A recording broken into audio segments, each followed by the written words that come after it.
¿Qué estaba mirando Félix en Hola, el ¿cómo video? están? ¿Qué ruido raro era? Bueno, vengo a hacer un par de aclaraciones porque cuando uno tiene una red social hay que aclarar todo, todo, todo, todo, hay que aclarar. Creo que uno pasa más tiempo aclarando comentarios que haciendo contenidos.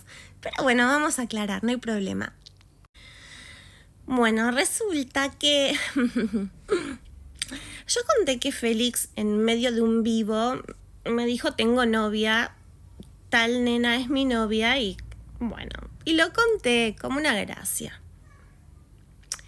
Cuestión de que Félix estaba viendo TikToks. Él ve TikTok también, de su edad, para su edad. O sea, viste que TikTok registra tus intereses y él ve cosas de dibujos, de animaciones, de los dibujitos que ve él, etc.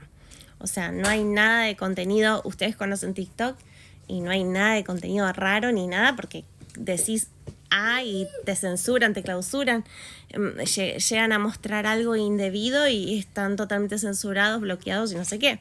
Así que bueno, imagínense que viendo TikTok. Bueno, así que nada, estaba viendo TikTok de dibujitos, de lo que él ve. Aparte estaba al lado mío y yo lo veía. La gente, son chicos, creo que la mayoría de los que comentaron esto son nenes o adolescentes.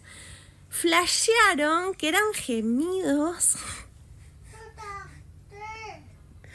Gemidos, o sea, los chicos están a full, las hormonas ahí a flor de piel.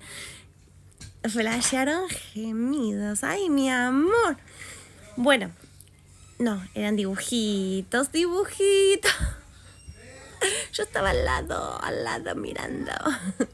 Así que bueno, tranqui, tranqui público, tranqui, Feli no ve cosas X inapropiadas. Así que bueno, un beso para todos.